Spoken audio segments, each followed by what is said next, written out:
गणेश चतुर्थी के इस पावन अवसर पर आज मैं जा रहा हूँ जलाराम चौक जोशी सेड़ी शिवम ग्रुप गणेश पंडाल में, जहाँ पर लगातार पिछले 23 सालों से गणपति जी को स्थापन किया जाता है।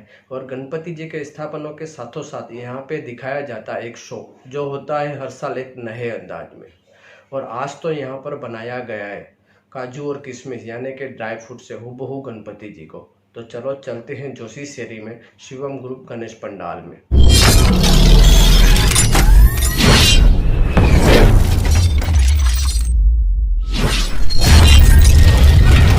वक्रतुंड महाकाय सूर्यकोटि समप्रभ निर्विघ्नं कुरु मे देव सर्वकार्येषु सर्वदा।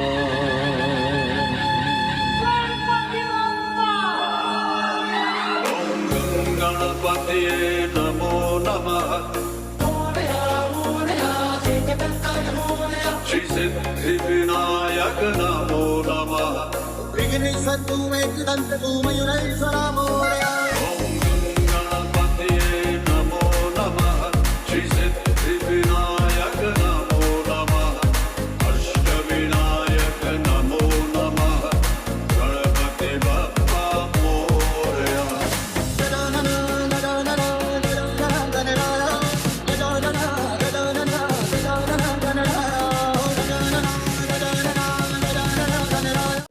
પત્રે પધારેલા તમામ ભક્તજનોનું શિવમ જોશી શેરી જલારામ ચોક કોડીનાર આપનું હાર્દિક સ્વાગત કરે છે।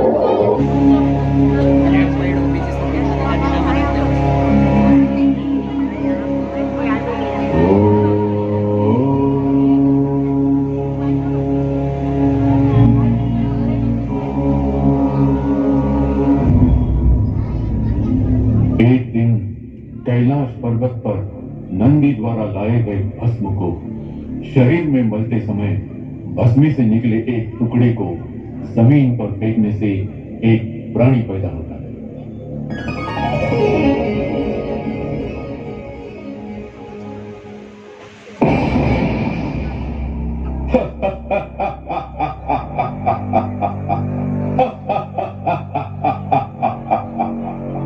इस सेवक के लिए क्या क्या है स्वामी परमेश्वर?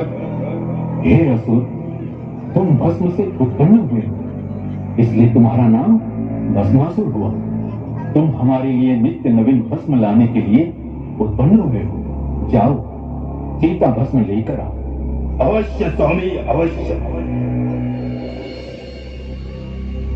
फिर एक दिन भस्म की तलाश में आकाश में भ्रमण करता हुआ भस्मासुर वन में बैठे हुए असुरों के समीप आता है। भस्म के लिए शमशान भूमि का मार्ग पूछता है, किंतु असुर उसे सम्राट बनने का लोभ देकर भगवान शिव से वरदान मांगने के लिए उकसाते हैं।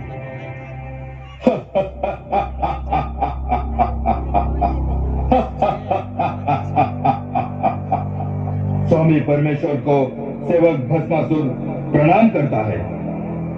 आओ भस्मासुर, भस्म ले आए। आज भस्म नहीं मिली स्वामी परमेश्वर। क्यों? मैं इस सारे जगत का चक्कर लगाकर लौटा हूँ स्वामी परमेश्वर। भविष्य में भी कोई चिता जलने या उसके भस्म मिलने की कोई संभावना नहीं है। यदि आप मेरी एक प्रार्थना स्वीकार कर ले तो भस्म मिलने का उपाय हो सकता है। कैसी प्रार्थना? आप मुझे वरदान दे कि मैं जिस किसी के भी सिर पर हाथ रख दूं वो भस्म हो जाए और इससे भस्म की प्राप्ति भी होगी। तथास्तु। वरदान पाने के बाद भस्मासुर को अपनी शक्ति और वरदान का बहुत घमंड हो जाता है। त्रिलोक के सम्राट बनने के लिए भस्मासुर सभी देवता और ऋषि मुनियों को समाप्त कर लेने की ठान लेता है।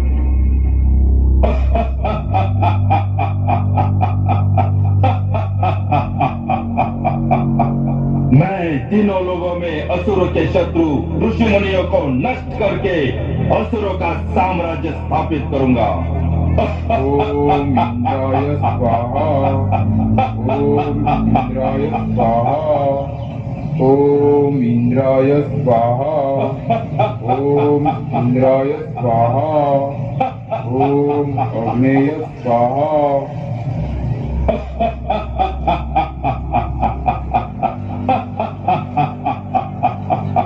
कौन हो तुम? अभी पता चल जाएगा कौन हूं मैं।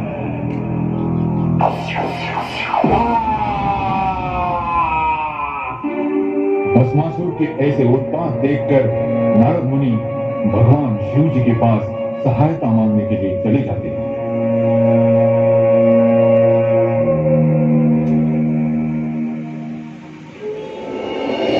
नारायण नारायण, रक्षा करे भोलेनाथ, रक्षा करे।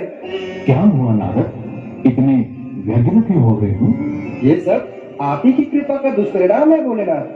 तो क्या अब हमारी कृपा से दुष्परिणाम भी होते हैं? अवश्य होते हैं, हुए हैं और हो रहे हैं भोलेनाथ। अयोग्य और दुष्ट प्राणी को ऐसे पद, अधिकार और सुविधा दी जाए जिसके वो योग्य ही नहीं है, तो क्या वो उसका दुरुपयोग नहीं करेगा? फिर उसके दुष्परिणाम नहीं होंगे। प्रभु, दुष्ट भस्मासुर ने पृथ्वी लोक पर तो उत्पात ही मचा रखा है। वह निर्दोष ऋषि मुनियों को भस्म की ढेरी बनाता जा रहा है।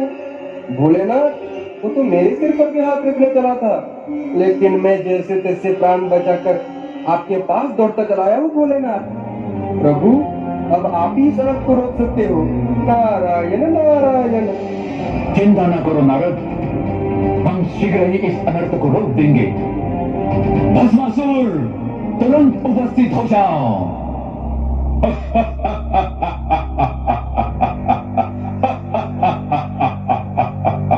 हे शिव शंकर, आपके दिए हुए वरदान का प्रयोग करके अत्यंत सुख की प्राप्ति हो रही है।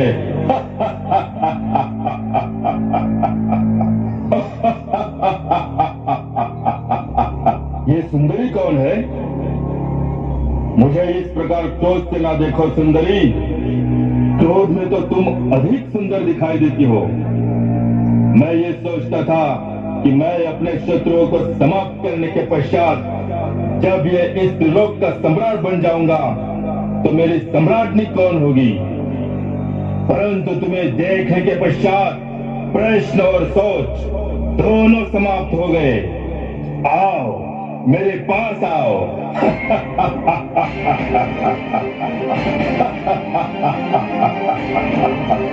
मैं इंद्र को भस्म करके तुम्हें स्वर्ग के सिंहासन पे बिठाऊंगा। दुष्ट भस्मासुर, पार्वती हमारी अर्धांगिनी है और तू हमारा सेवक। वो तुम्हारी माता समान है। इन पर क्रूर दृष्टि डालने का परिणाम जानता है। हम तुम्हें इसी समय भस्म कर देंगे।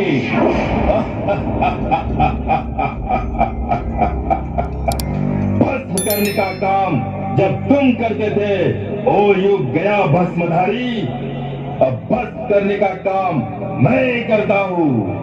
इससे पहले तुम मुझे भस्म करो, मैं ही तुम्हें भस्म करके इस सुंदर को अपना बना लेता हूँ। प्रभु, प्रभु, अपनी रक्षा कीजिए प्रभु।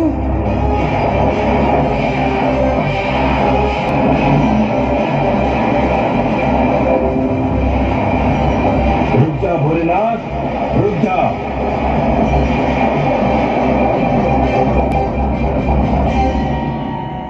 भस्मासुर से जैसे तैसे बचकर भगवान शिव पेड़ बनकर छिप जाते हैं।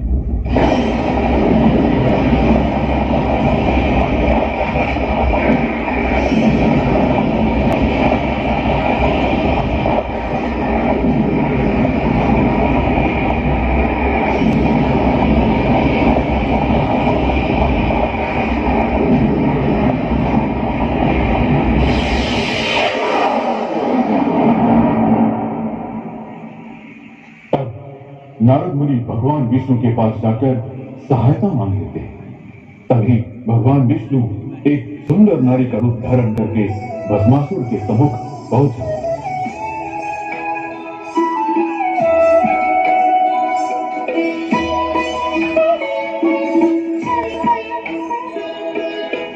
इधर देखो बरदाई भस्मासुर, ध्यान से देखो,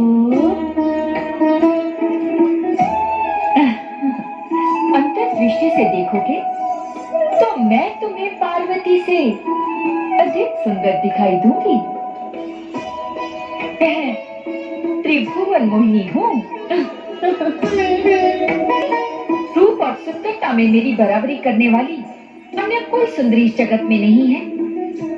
मुझे अपनी महारानी बनाकर जगत का सर्वोत्तम सुख गो भस्मासुर, मुझसे विवाह करके भस्म करने के इस झंझट से सदा के लिए मुक्त हो जाओ।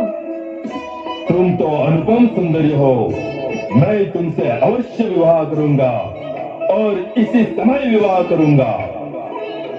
तनिक रुको भस्मासुर, हमारी कुलरीति ये है कि विवाह से पूर्व अपने कुल देवता के सम्मुख नृत्य गान करके उन्हें प्रसन्न करना पड़ता है, नहीं तो कुल देवता रुष्ट हो जाते हैं और विवाहित जीवन संकट में पड़ जाता है। नहीं नहीं, हमें संकट में नहीं पड़ना है। ये वट वृक्ष ही हमारे कुल देवता हैं। तुम मेरे होने वाले पति हो। हमारी कुलरीति के अनुसार कुल देवता को प्रसन्न करने के लिए तुम्हें उसी भांति नृत्य करना होगा जैसे कि मैं करूंगी। बोलो, करोगे ना?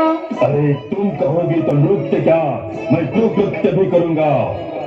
चलो शीघ्र नृत्य आरंभ करते हैं ताकि हम विवाह कर सके। तो चलो नृत्य गाना आरंभ करते हैं।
जिस प्रकार भस्मासुर ने अपने वरदान और अधिकारों का गलत प्रयोग करके अपने ही विनाश का कारण बन गया, उसी तरह हर मनुष्य अपने अधिकारों का गलत प्रयोग करके अपने ही विनाश का कारण न बने।